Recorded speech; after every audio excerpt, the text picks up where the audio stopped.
Hey y'all, Tiana here, and it's a guest episode.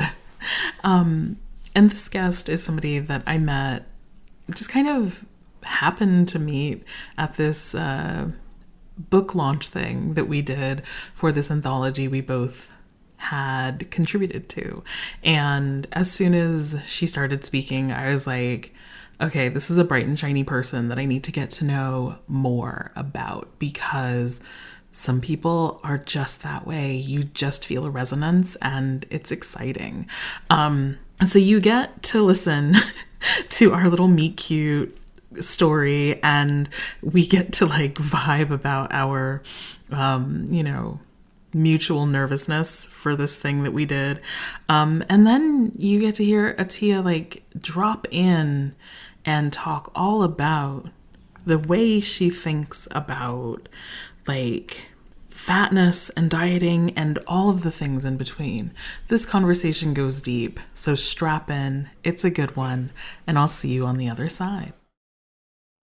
Well, we're recording now, and I have a guest today, and I'm really excited about this guest.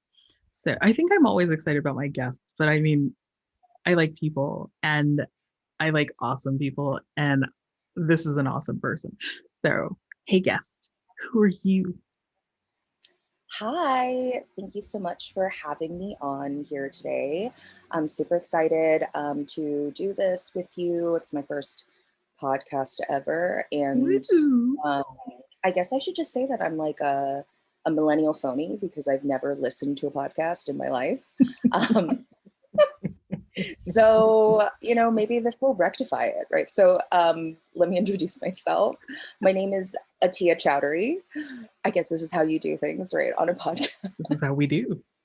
I am a writer, a poet, a cultural historian, a boba tea enthusiast, Hey. um, dedicated plant mom, and a person who really writes and dreams about body liberation, fat liberation, and quip love um, in all of its myriad of forms. So I'm really excited to chit chat a little bit with you today about that work. Yes. Like this introduction that you've given, I'm just like, oh, yes, it's so good. And it's also like such a millennial thing. I'm a plant mom. I love it. I know. I know. I didn't realize how much I needed green space until I moved Mm, to a city mm, where the space was so limited. Because I grew up in a Floridian suburb and it was always humid and lush and green. And my parents were so intentional about cultivating our backyard with, these huge mango and papaya trees and just fruits from, their homelands. And I got to LA for grad school and I was like, oh my gosh, like everything's so concrete. It's yeah. and I've got a tiny apartment, and the best way that I've felt sort of connected and with my fingers dirty again is just to have like a ton of house plants, a ton of like balcony plants, and it's just been a really joyful thing. Oh, I love that. I really love that because like, so I grew up in Colorado Springs, Colorado, and excuse me, and my mom comes from Guam. So like where she comes from, it's a tropical island, is green everywhere. And so we grew up with just plants all over the house. Um, and it was like when I moved out of my house and I went to college, it was so weird to not have something green in my Yeah. space. And it took me years before I actually went and got a plant. And when I finally got a plant, I was like, this is home now. Hmm. I Yeah. totally feel you. There's something so homey and cozy about it. Yeah. Um, yeah, and I remember like just resenting my folks for making us basically like plow the land, till the land in our backyard. Right. Um, you know, it's like, oh, why are we always in the backyard? Why are we always like gardening? I hate this. And now I'm in my 30s and I'm like, I just want to feel connected to some dirt and grass right now. Ah, yes. So, So yes, very, very sort of like on brand millennial plant mom here. Hell yeah. Hell yeah. But like I love it. I love it because I feel like this is where we're going, right? We're trying to go back from the dry ass concrete lives that have been constructed for us. And like, I mean, I'm depending on how you qualify the 1980 children birthed. Um, I'm either Gen X or like a geriatric millennial, which I resent. I resent this title. Like I'm not, I mean, no, not that I'm like afraid of aging or oldness or anything like that, but like, yo, geriatric, like that's hardcore. I'm 41. Um, Let me have some time before I'm geriatric. Like my knees aren't good, but they still work. Like, chill out. Mhm. So yeah, like, you know, it's just a weird place to be because somehow my quote unquote generation is like this pivot point and like it's just this cascade going this other direction right now, which is just amazing. And so that kind of brings me to the place where when I met you, I was like, this this conversation has to happen. This conversation has to happen. So do you remember how we met? Yes. So we met at a book launch party, a virtual book launch party for the International Fat Studies Handbook. And we were both, you know, in our little Zoom boxes. Me on brand came very late because I'm like, my internet won't connect. Why? Oh. So out of breath, sweaty to a Zoom meeting. But we made it, and I heard your voice, and I'm like, she's got a podcast for sure. Like she's doing something with that silky voice, and I want to hear Mm. more from her. Oh So my it's just goodness. like a really, I thought it was a really just joyful event, and you know, such smart, funny, compassionate people were a part of it. I'm so glad that we got to connect and we got to like have a longer chat, you know, a couple weeks ago, and to set Yeah. up this. Yeah. Oh, well, that's like super flattering because like, you know, that's really serendipitous that we were both like, who is this person? I need to know this person. That's awesome. And like, because I was nervous as hell. I was so nervous. And like I went second presenting my chapter and oh goodness, I wasn't ready. So I'm glad that I came across as like silky and, and like Yes, together. definitely, definitely. So so the thing that turned me on so hard about like your whole situation was that you wrote a chapter for this handbook called Genealogies of Excess towards a decolonial fat studies. And I was like, okay, you said one of my favorite buzzwords, which is decolonial. And I'm like, tell me more. I need to know more. Because when you shared your little 3 minute doobly doo, I was like, oh, this isn't enough. This is not enough. I need to get all my fingers and all my toes into this work. And unfortunately, I I didn't finish reading it because it was so heavy and it was like there was so much to chew on. Like you would write something and I would read it and I would go, oh dude, what have I been doing with my life? And like it was really deep. So for the folks in the audience who have no idea what I'm talking about, what I'd like you to do, if you would love to grace us with that, could you read us like this first little vignette? That would be awesome. Um, sure. You know, it's so interesting because I wrote this piece like 2 years ago. The academic Yeah. publishing process is so So slow. grindingly slow. So slow. I mean, but intention. It's been a pleasure to also sort of write at the slow pace, especially when like think pieces are constantly just sort of thrown out there. Like sometimes you need Mm, to digest. And mhm. so when you say that it's chewy, I'm like, I hoped that it's chewy because this is like synthesizing a lot of work that I had done, sort of like building the context in the lit review for my qualifying exams, and the lit review for my dissertation. And so I'm like, it's going to take some time to get through it. And even for me, I'm like, ooh, that's a lot. I went through a lot in this one article, but I'm like, oh, it took me like a year to write. No wonder. I can see that. I can see it. So, I can feel it when I was reading it. I was like, this was not a quick piece of anything. There's so yeah. much And in so, here.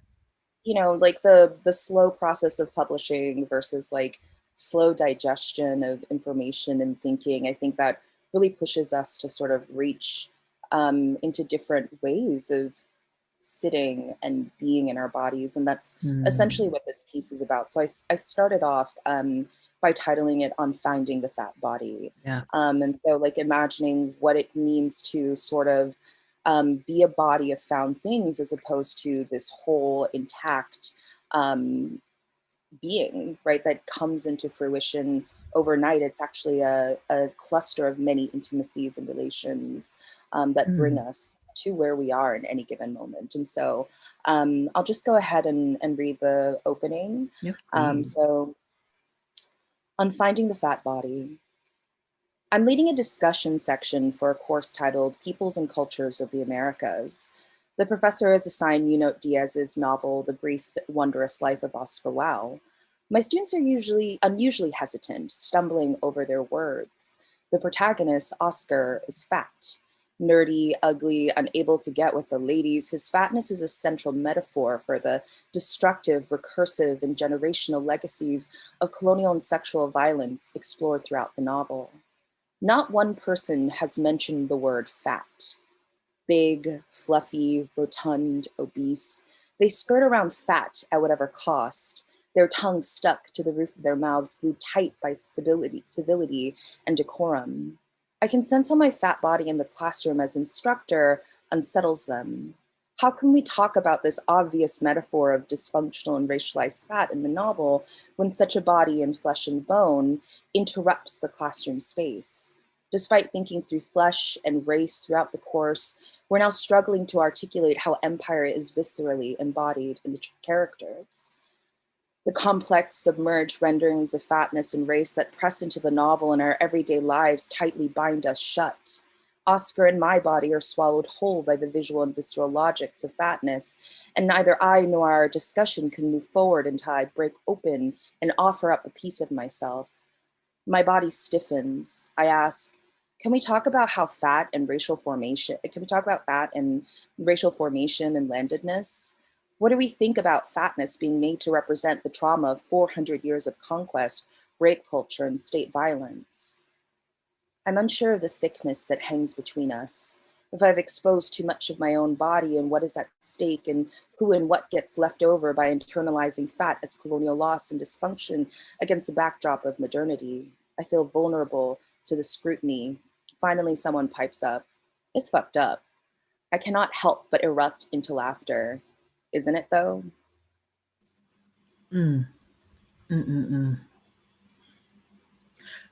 When I first read this, oh, I got goosebumps. But like when I first read this, I had goosebumps because I was like, this, number one, it's really amazingly well written. And then number two, it names so many experiences I have had trying to teach something about fatness to people who clearly don't have a fat politic. And it's sort of painful to know that you are literally the elephant in the room. Mm-hmm. Mm-hmm. I love so much about this. I love so much about this. And it was just, that was such a pleasure to actually hear you read it. Thank you. Thank you. Aw, thank you. That's so sweet.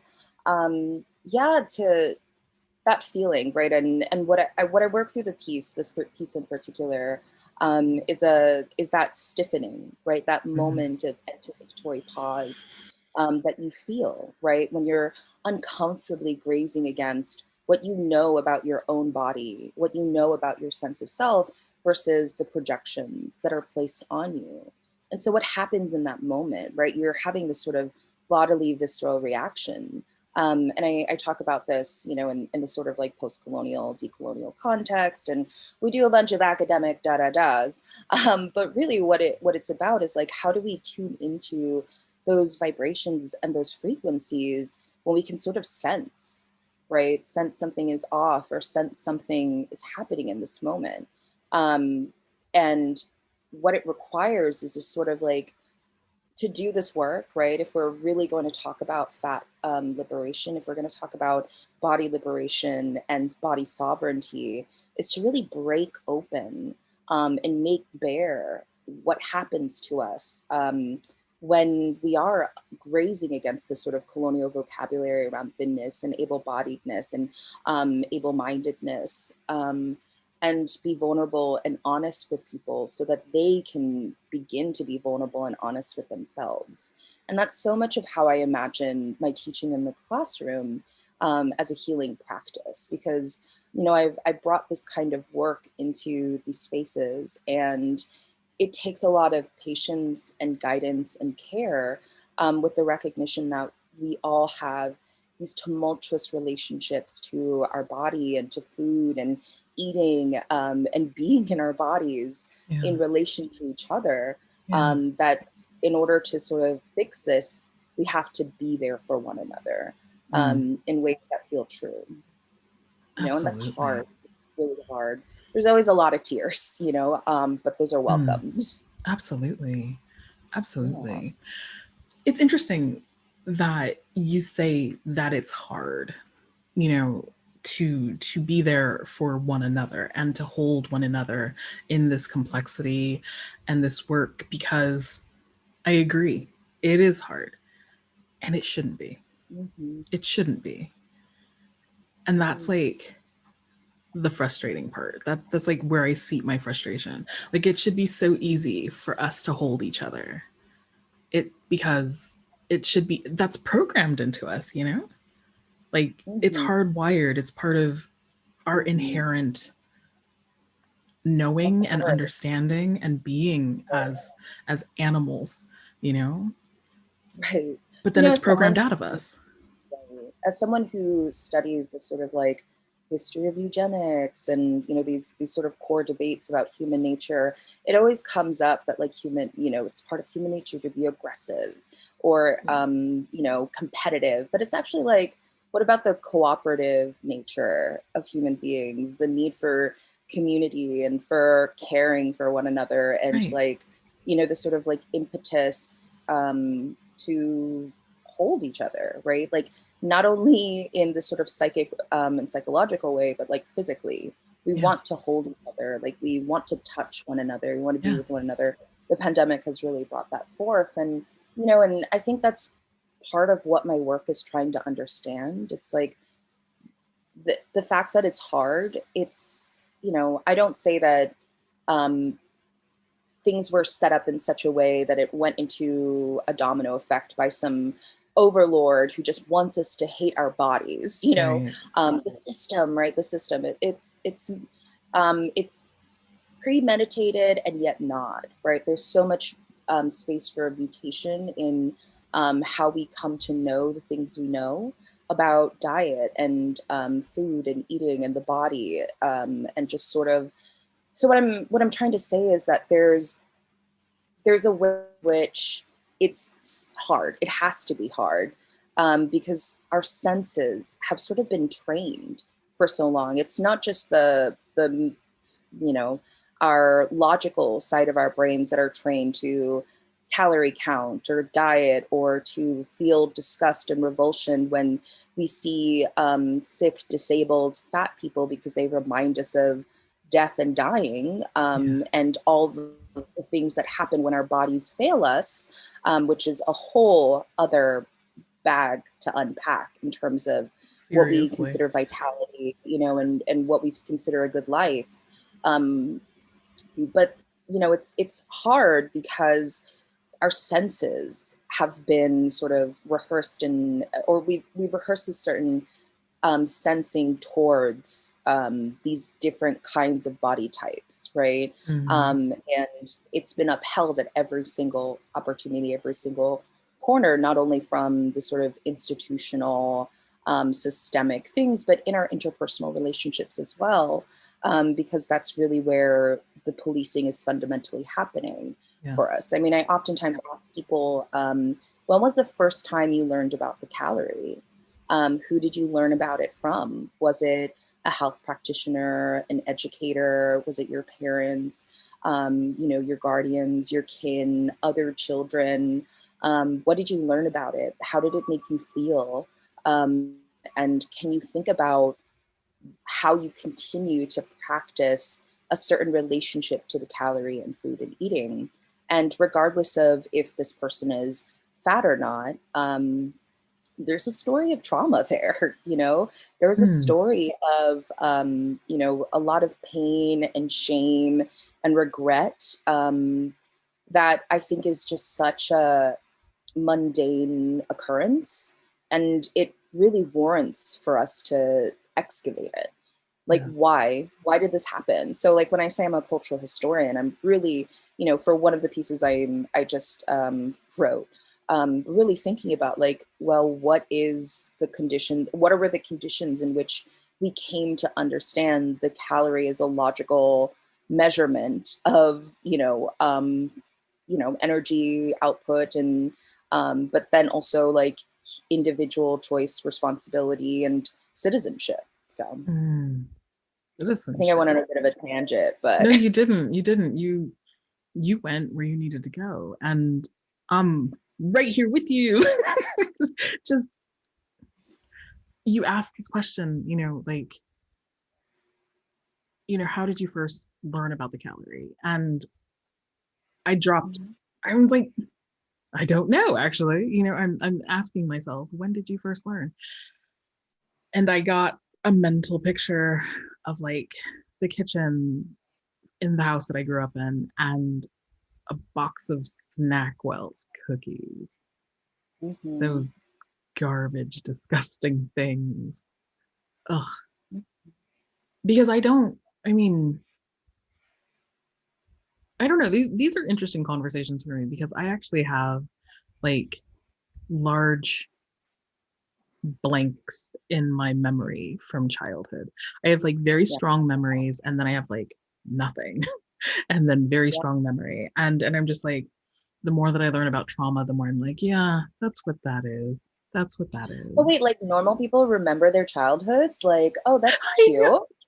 That's Well, really adorable for you. I love that for you. But yeah. Yeah, I'm just like, some oh, of us you out here remember all like the things, living with huh? entire blank spots, you know? Entire blank spots, entire. And it's like, this is dissociation. This is like mental separation from what's going on, because it is safer to be in another place mentally than it is to be in your body with what is happening at the moment.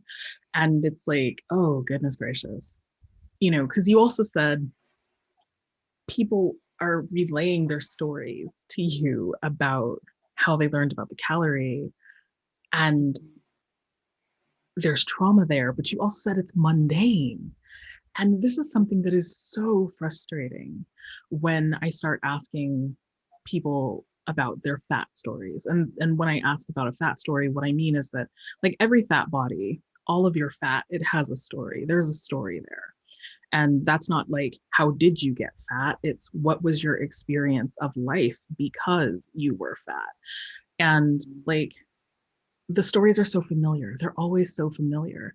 Every person I've asked that question of has their own unique story naturally, but they're all so familiar. And I'm like, this is wrong. It's wrong that we are all having so similar experiences of trauma. Mm-hmm. Mm-hmm. I mean, it's intense. It's really intense. And I think back often, to when I started doing this work, and even before I started doing this work. And, I've inhabited a fat body for most of my life. I've always been like a chunky kid and like a fat teen, and now a fat adult. And my experiences have really, or just like my embodiment, folks would just kind of be open about how they feel about their bodies with me, which I think is a really interesting thing, because it's like something about a fat femme of color is giving them permission to interrogate their own relationship to their bodies. And maybe not in a super critical way, but to even articulate it, I think is something, right? I think Yeah. it's like a powerful thing. Yeah. And I noticed that, you know, especially other women of color would talk to me about, you know, the sense of criminality that they felt, you know, Mm. like when they were eating in public, like a sense of Mm. shame about eating in public and how they felt uncomfortable or unable to do it. Um, or you know, they'll track in their heads in this more innocuous slash insidious way, like I ate these good food or these good or bad foods today and I'll have to make up for it later. Yeah. And just sort of like articulating this sort of like relationship to food and eating in their bodies that I found like really disheartening and heavy and painful. And so much of the work that I try to do as an academic and as an educator is to allow people a pathway to talk about this in meaningful ways so that they might, you know, be able to have a different kind of relationship to these things. Like ask, well, why is it that you feel a sense of criminal behavior when you're Mm. snacking on something you're not supposed to, or when you're eating in the public eye? Mm. When did that begin for you, and why did it begin for you? And also to recognize that like that's not a personal failing. It's not an individual thing that's happened. Like there's actually a sort of like historical sense in which we've come to understand this. Like I was Mm. reading, I'm working on this chapter right now in my dis about sort of like vernaculars of fat. And one of the things I'm trying to think about is the carceral logics that appear when women eat, right? When Oof. did this begin? How did it happen? And part of this, you know, Cesar Lombroso has this really famous penal text called The Criminal Woman. And Mm. it's one of these sort of like, in the field of carceral studies, in the field of penal reform studies, like it's one of the sort of quintessential texts, Criminal Woman and the Criminal Man. And he talks about how the criminal woman or the prostitute has these excessive roles of fat, right? She's always sort of like fat and stout and darker skinned. And so there's this history there, right? This Goodness. motif, this feeling that is perpetuated on a sort of like larger scale. Um, and we all internalize that, right, for centuries. It's something that our bodies capture and hold on to and learn to sense about ourselves. So, like, when we say that, so when I hear people say that, like, I feel uncomfortable eating while other people are looking or eating in public, it really flags for me, like, oh, this is a sense of criminality around eating that women have internalized for centuries. Like, Mm. there's a reason for it, you know? Mm. Mm. I'm, wow. What I love is how you're putting language to things that I myself teach, but have also experienced. Mhm. Because I had for years, I had this narrative where it's like, if I'm eating in public, I cannot be alone because a fat person eating alone, fat woman eating alone is sad. Like that was the story that I had.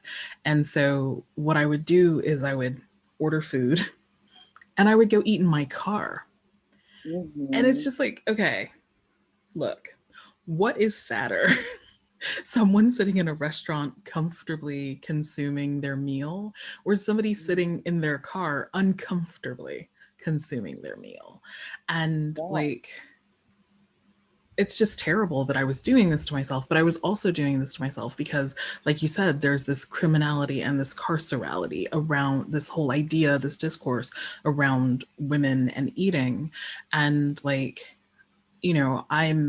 I'm bred as feminine and definitely like Oh my goodness, I know that people are judging the fact that I am fat and I am eating. How dare I do that in this body? Exactly. Amy Farrell's Fat Shame has a great chapter on this, and she does a reading of Cesar Limbo, so that's really great as well. But yeah, it's not like it's something that you ever grow out of, or I don't know. I haven't gotten to that point in my life where I've somehow ascended. I just the other day I was picking up dinner for me and my partner, and it was 2 servings of food, and I went to go pick it up, and I was like, oh my god, are they going to think that I'm the Mm, one eating this 2 servings of food? And I was like, wait, why am I even worried about this? Why am I even worried? Like, why would they make the assumption that I'm eating this alone and all of this on my own? And even if I were, what's the big deal? And again, it's that uncomfortable grazing, right? yes. Between what you know about yourself versus the assumptions that people have. And I think for so long, I used to believe that it was all in my head, Mm, right? Because like, ooh, thinness and white supremacy will try to gaslight you all day talk long. about it. You Talk know, about it. it's that pseudo like gentle feminism that's like, oh, you're not fat, you're beautiful, You're that kind of thing. beautiful.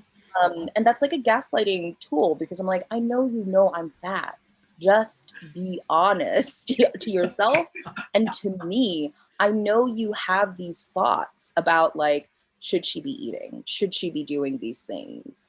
And so like part of what drives me, to these like sites of paranoia is like no one's being honest and upfront about these Yes. things, so they don't surface in ways that we can actually have the necessary confrontation to like move forward in more productive ways, right? Yeah. It's that civility and decorum bullshit that really stops us from having transformative spaces, Yes. having transformative conversations. Yes. Just be honest. Please. It's interesting because like I wonder. I wonder about this. And I am not a scholar, so I will put that out here first. But what I know is that there's a lot of conversation about nice, be nice. And it's Mhm. not nice to be honest because honest isn't nice. And like I I've started to parse out the difference between when people are saying nice but meaning kind, Exactly, and when they're exactly, saying nice and they're meaning acceptable. exactly. And honestly, that's part of what I was trying to get at with the beginning of this chapter that I just read. It's like my students weren't saying fat because they were trying to be nice. That's right. um, and there's a difference between niceness and kindness. Like kindness means standing in your own truth. It Yes. means like being vulnerable and having space for people to be vulnerable as well, without fear that you'll be cruel, without fear that you'll we make mistakes, but you won't purposefully try to be damaging. um, Yes. and and so there's this fear that like, oh, if people are honest, and you're just going to get a bunch of trolls where like, you're fat, we hate you, die. But even those trolls, I want to just be like, okay, but why are you feeling that way? Where is this anger coming from? Like, why are you having this feeling, this reaction Absolutely. to us existing, to us Absolutely. trying to talk honestly about our experiences of what it feels like to be in these kinds of bodies, and even more so to offer you the opportunity to think deeply about this so that you might heal. Like, even the fat phobic trolls were just like, we hate fat people. It's like, okay, but why do you hate fat people? There's a reason, so say it. Right. you know What did fat people do to you? yeah. I, you know And so much it's that like, oh, it's disgusting. Right. But what do you mean by disgust? What is disgust bringing up for you? How do we catalog and index disgust as, another term for, racial, right? Or Mm. gendered or Mm. class, right? Like that's part of it. What are the feelings, the sensations? How are they attached to a longer history? And that's the work for me Yes. right now. That's right. Like, so this is something that I think is really interesting because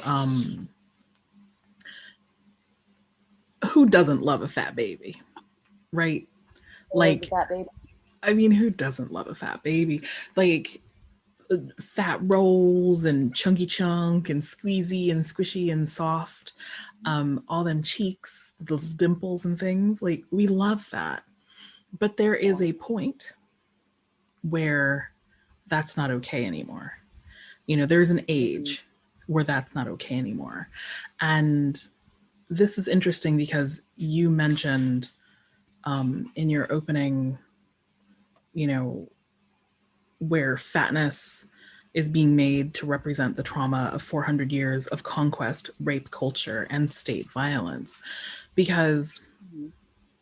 I think it was Sonali Rishatwar, who brought that kind of connection for me because I had never really made that connection before. But like, it sort of hovers like you're cute and fat when you're a child, but when you're no longer perceived as a child, now fatness is no longer cute because in our sort of rapey cultures, we sexualize people who are no longer children and no longer children, not because they are, you know, of age and like actually adults, but because we have decided that they are no longer children.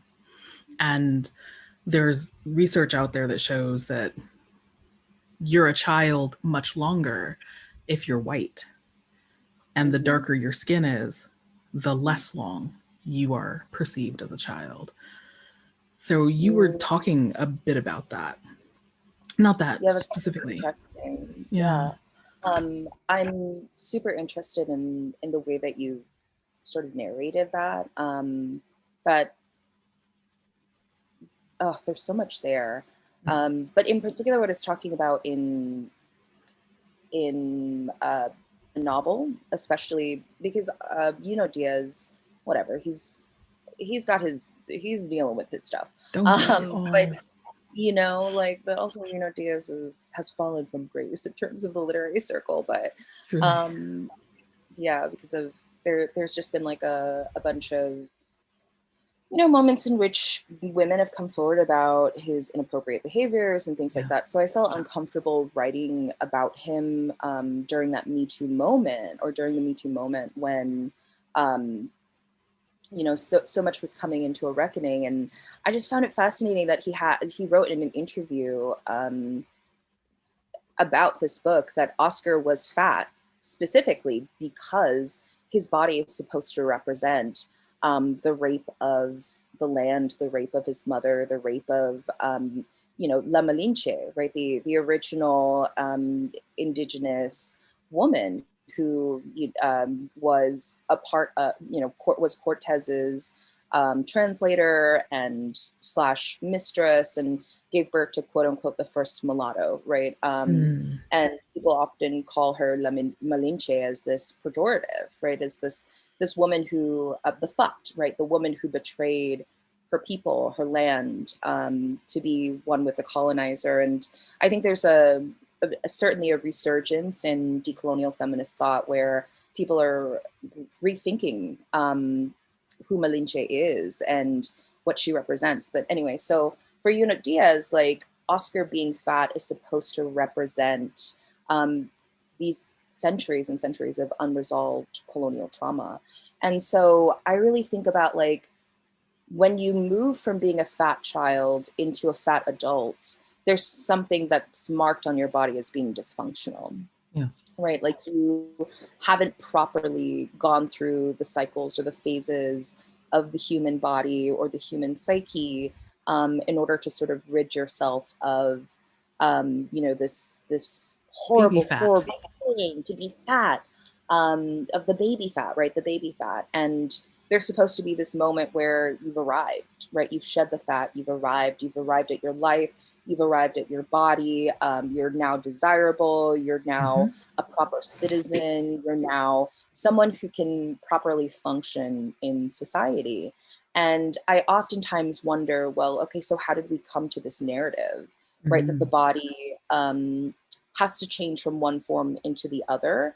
But then, like, why is it so linear, right? In the Right. first place, like, why do we not think about bodies as constantly changing, in their Because they appearance, in are. their capacities, like from day to day, from day to day?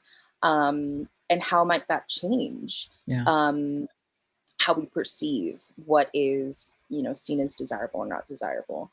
But yeah, there's something super interesting about that moment between, the fat child, who's seen as a delight, Yeah. and the fat, teenager who's seen as, you know, almost, it's always like, oh, you're depressed, you're traumatized, something has happened to encase you in this. Roxane Gay's, I don't know if you read her memoir Hunger. Yes. um, yeah, that was intense. Yes. It took like 2 years to finish it because I just kept having to stop. But there's something so fascinating about narrating, this sexual assault as being a catalyst for hiding her body and, Mhm.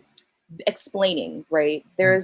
there's this desire that we seem to constantly have to explain how we became fat. We need a Right. reason for it. Right. And I think that's so interesting and compelling and painful, but also there's something that I question about that, right? Like, why do we have to name how it came to be?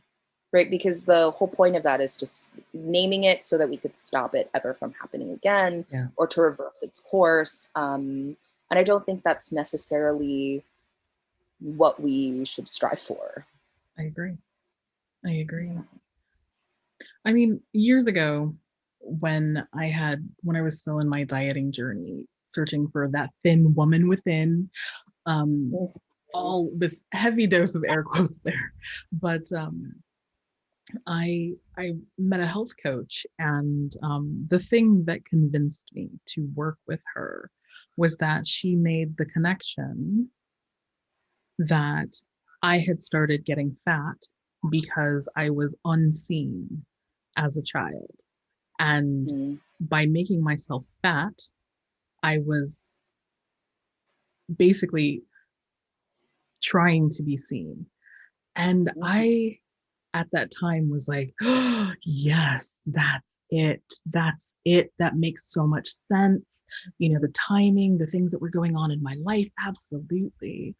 And because I've always been big, like I've always been bigger than other children, but I wasn't really like I didn't tip over into like fat until I was about 8 years old. And in actuality, I don't think that's completely true. I think I had already been chunky before then, but it was at 8 where it became a problem. And it became a problem because my stepfather noticed that I needed to wear a bra.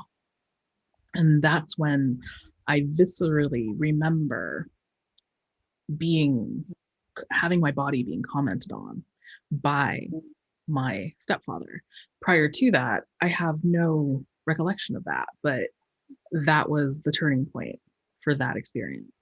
And so I really thought like, yes, this health coach has made this connection for me. That is the answer. Now we just have to fix that, And I was a firm believer in that for so long. Um, and it's interesting because Virgie Tovar actually had a really negative reaction to Roxane Gay's Hunger, where she was basically saying that, my fat body is not a trauma body, because a lot of people took Roxane Gay's Hunger as like Like, this explains it. This is why all y'all are fat. You're all fat because of trauma. And it's like, some of us are, and Mhm. some of us are just fat. You know? Exactly. Exactly. And I think that's why we need more stories, right? Yes. Because people are so quick to take a person's, especially a minoritized person's, Mhm. experience and to extrapolate that as being the entire story The for entire everyone. story. Yes. And yeah, it's like it's what happens when you're a minoritized subject. You become the sort of cultural ambassador Well, for because yeah, all of your people. well, because you're not a Right? Sometimes person. because you're not a person, Yeah. right? You're a myth. You're not fully fleshed out. And Yeah. like I said, like that that memoir is true to her, right? Absolutely true. It's true to her. And that's why we need more writers. We need more stories. We need to elevate fat people's crafts. I think about this often. Like when I was in organizing spaces in Orlando, I was around fat people all the time. Fat people were doing the work on the streets. Like if Mhm. you think about like, especially fat Black women, like they're on the front lines constantly trying to save our lives. Yes. And I don't know if we deserve it, but they're trying. And the thing is, like when I came to academia, I noticed that like I'm literally the only fat person here in any given like seminar or a talk and it's very hard to sort of reconcile like doing the work on the ground versus like who's writing these stories in academia. Absolutely. And so it was just a very sort of like interesting experience. So I'm very much about like let's support fat artists, like let's support Mm. fat cultural workers, like because we're here, like we're Yes. here and we're doing the work and like let's elevate the craft, let's Absolutely. like they don't have infrastructure for us. Of course they don't. Let's build it ourselves. Yes. We need to build it for each other. Yes. Yeah. I love that. I love that because it calls back to what we were talking about earlier about how we are inherently communal, and it's also talking about something that I find very to be very, very true. Like, I learned this through my own experience, my own journey toward body liberation, is that like when I started being able to make space for myself, like have actual compassion for what and who I am, I was Mm-hmm. able to like extend that outward to any and Yeah. everybody. Like it just became so simple, like Mm-hmm. simple, simple. It was so simple. It was just like, yeah, yeah, you're right. I do have a bias against like disabled people. Let's talk about that. Let me figure out how I can make space for them because like making space for them makes more space for me. Like this is wonderful. Let's do that. Trans people, I didn't know trans people existed before this period of time. Okay, great. Trans people exist. That's great. Let's just make space for them. Make space, big party, all of us, because we're here. Like the human race is an amazing, just Mm-hmm. colorful and diverse, just fantastic species, and it's like we have these artificial systems creating these boxes that say this is good and this is not good, and it's like, no, it's all good. It's all so good, and it's amazing that it can happen.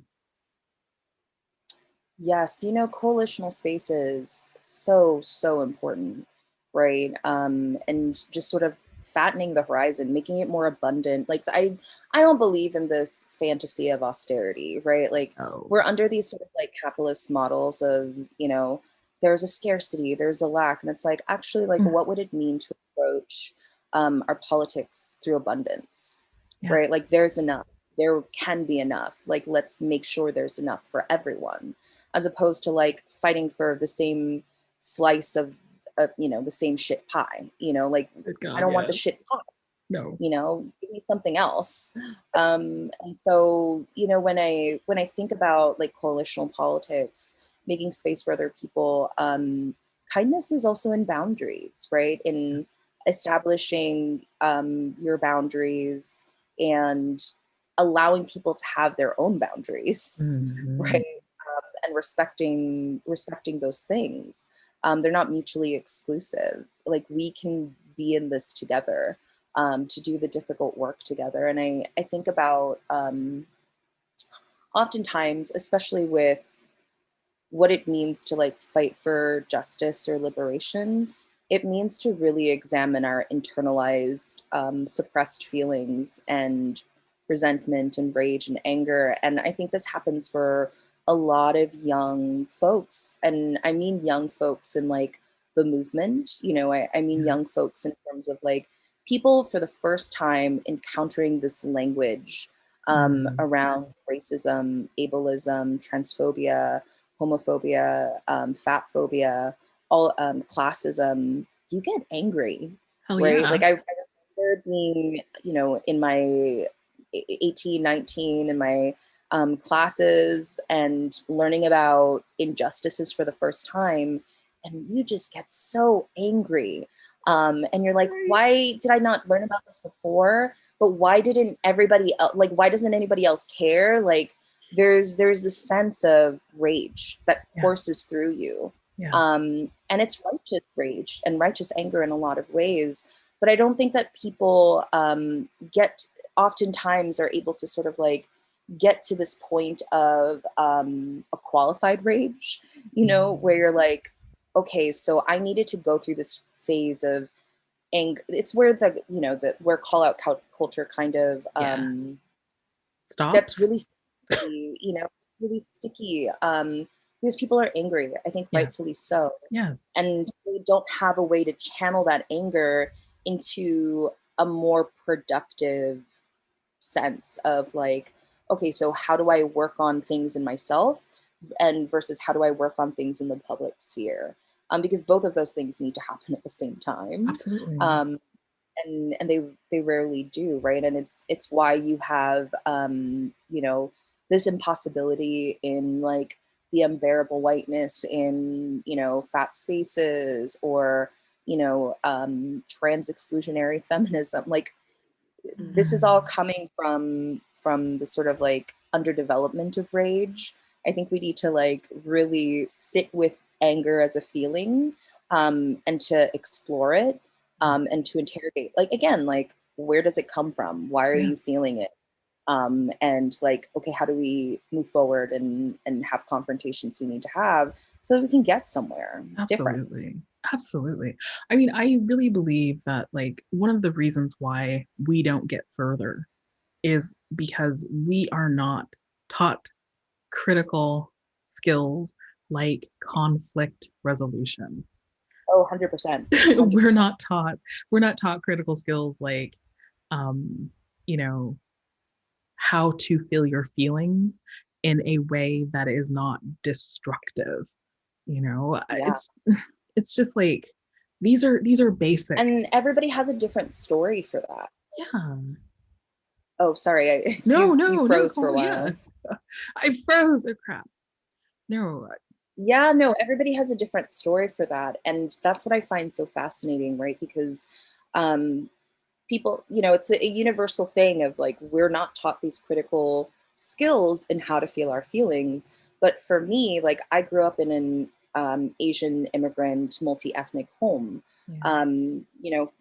a working class home. And for children in this home, like, you're supposed to be quiet, right? Right. Like, you're supposed to sort of like suppress your feelings because your parents are suppressing their feelings, because like, there's this whole history of migration and displacement and militarism and like occupation, that, Intergenerational that trauma. intergenerational trauma, right? That you can't talk about like as a child. And so Yeah. you internalize it and you stuff it down, and you're not allowed to sort of, say why, or you're not even, for me at least, I wasn't someone cognizant of like having a feeling. As an Mm, adult, I'm like, mm. I'm overwhelmed because I think I'm having a feeling, you know? And so I think that's part of the reason why so much of my work is about feelings, affect, precisely because there's something about that entanglement, about the tamping down of feelings that erupt in these really violent ways for so Yes. many of us. Yes. Um, that can actually be traced to that legacy of colonialism and imperialism and nationalism and diaspora, like migration, like so much of it is a part of that story for me, and Yeah. when I was introducing myself at the panel that we were, a part of, I talked about how for me, the work really began because like my life has been sort of scaffolded between these twin valences of the war on terror and the war on obesity. But these two things are never spoken of at the same time. Like these forms of securitization are never spoken of at the same time. And I'm like, why not? They function in primarily the same way. And they also have these sort of intersecting legacies. So like, Yes. let's talk about them. Yes. Right? Like, let's talk about their function in policing the terror of fat and the terrorist body, right? Both of these things kind of, have encompassed my life in such profound ways. Mm. Mm. So yeah, That, it's always about something thicker than just individual drama, or family history. It's like it's the collective, and yeah. that's why I think that even folks who don't name themselves as having an eating disorder or disordered relationship to food, it's like maybe look a little closer, maybe think about it a little more, and Yeah. you'll remember certain experiences in your life that you could actually, connect and link to these bigger stories, these bigger narratives. Yes. I mean, and that's calling to this idea that we need more stories, because I think the great majority of people who go, I don't have an eating disorder, because I've said this myself, I don't have an eating disorder, I've never had an eating disorder, and in reality, why have I never had an eating disorder? Really, because I've never had a diagnosis. I've never had access to the system Exactly. that would have diagnosed me, number one. And then number two, there's a narrative around what an eating disorder looks like. And I've never experienced that because I live in a fat body. I didn't have that experience that you see in, like, the after school special, where, like, everybody knows there's something wrong with Laura because she's so skeletally thin and all she does is run, and it's like, well, I didn't have that experience because my body, my life looks very different. And so maybe I have had an eating disorder. I do know for damn sure that my eating has been disordered. My relationship to food has been disordered. And these are things that I'm still working after 8 years of, being on this journey. I'm still working on untangling and, like, figuring out my relationship to food. And then I had a kid. Hoo-hoo, hoo-hoo, that takes you right back to the beginning, you know? So it's just like, when you talk about decolonialization of fat studies, like decolonialization of this whole discourse, this, I feel, is what you mean. Like, let's tell all the stories, not just the stories that are centering the white Eurocentric situation. Like, let's tell all the stories. Exactly. It's about proliferating from the peripheries, right? To really just like saturate. I want to hear all the stories. I want Yeah, all of us to be able to tell our own stories. And when you're talking about disordered eating or eating disorders as they appear on the fat body, like I realized that so much of my dieting throughout my childhood, adolescence, young adulthood, it was praised, right? Like absolutely. as being a step towards health. Even though being on a 500 calorie diet is literally a starvation diet, Literally. that could lead to potential organ failure. But we're like, cool. Good you're a for fat you. person. Good for You you. need to be doing things. And so I think a lot of fat folks are hesitant to even openly talk about the fact that they have a eating disorder or disordered relationship to food because it's already assumed, right? Again, it's that story that's already pathologizing you from the very beginning. Mm, And it's like, I've had such a tumultuous, unhealthy relationship to food and to eating since I was a child. I used to remember very viscerally, like when we would go over to friends' houses or relatives' houses, I wouldn't eat at all because I mm, knew that as soon as I ate something, someone was going to comment, like, "Oh, you're eating?" It's like, yeah, it's like lunchtime. Everybody's eating. Can I live? No, I can't live as a child, oh, And so, like, those things become internalized, and then like, you learn to like sneak food and yeah. eat like for me, I was like, oh, I'm gonna eat in my room, and I'm gonna Yeah. eat like however much until I get full because I know I can't eat in front of other people without them Ugh, saying things. So like these are not healthy habits. These are not like quote unquote healthy habits, but they're practices that you do in order to cope with the world around you. that's And right. like even me talking about having unhealthy habits, people are like, duh, of course you do. But I'm like, so do you. So do you in your thin, fit, muscular body. So do you. So like maybe we can ease up on each other and Right. maybe we can again talk honestly about it so that we can have a different relationship to one another, to our eating and food, and like maybe move towards a liberatory future for us all. I don't know. Whatever. We'll see what happens. Whatever, we'll It's see only a what Friday. happens. Oh my God, it's only I'm that. super cash about it. I'm super cash about it. I love it. I love it. I think that's a good note for us to stop because we're going to go on. We're just going to keep going on because this is so deep and it touches all the things. And we might have to have another part of this conversation because this has been good. Thank you so much for being here today with me, Atia, because delicious. Thank you so much for having me. Oh, and I have one final question for you. I almost forgot. Yeah. So, can you tell me how you are living your best fat life?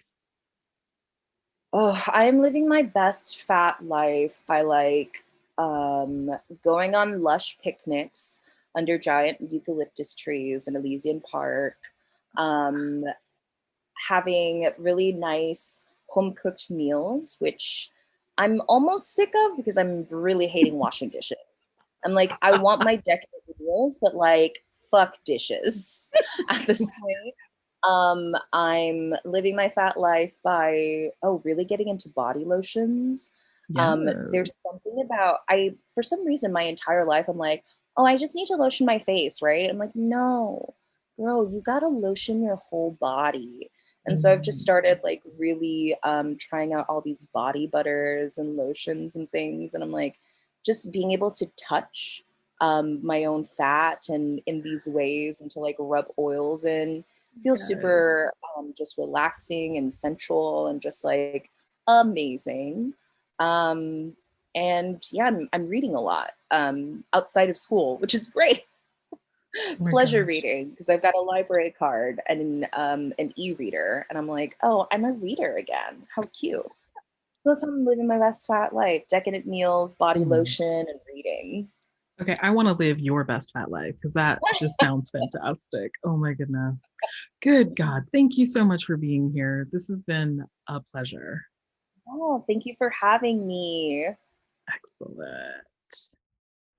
So, yeah, I really hope that you enjoyed that conversation because I had such a great time and I love it when we get deep. So, go find Atia who's out here in these academic streets making a big difference at her website, which is athiachoudhury.com, ATHIACHOUDHURY.com. And all of that information is going to be in the show notes. So come check that out. Yeah, I hope you really enjoyed that because I know I did. And I hope to hear from you. Let me know. What did you see? What did you see? What resonated for you? Like, what was good? What struck a chord? Let me know, because I want to know. And I'll talk to you. This has been Tiana, living her best fat life. Have a great day. Bye.